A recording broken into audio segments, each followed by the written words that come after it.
We're not looking at a very positive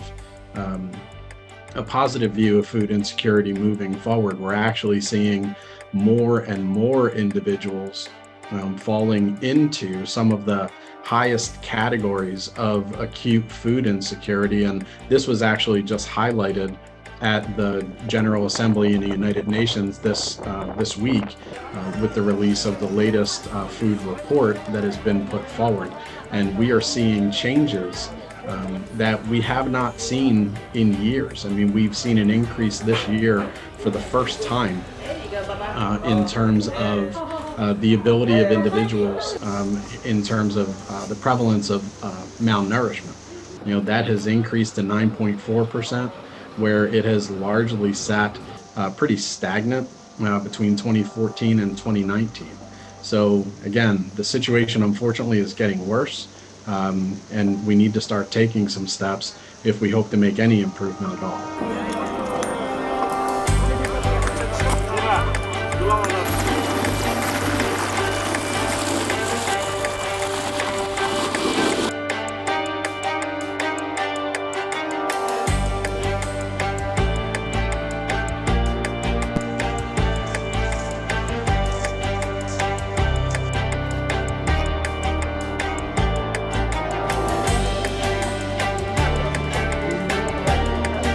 So while I think it's very positive that we are turning our attention and really shining a spotlight on the issue of food insecurity, this is not something new. I mean, we've known about food insecurity issues across the globe for decades.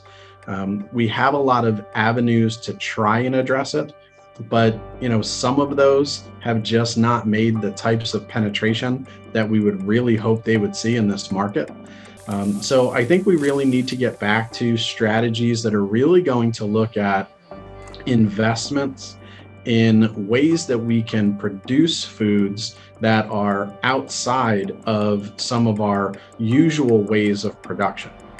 As we continue to look at issues related to climate change, it's going to behoove us to develop methodologies by which we can grow foods, especially fresh fruit and produce, that utilize some new technologies, some dynamic ways of thinking, so that we're not so heavily reliant on the traditional ways of doing things. And I think we've started to see some of those approaches start to come about, but I really think we need to make a heavier investment in those areas.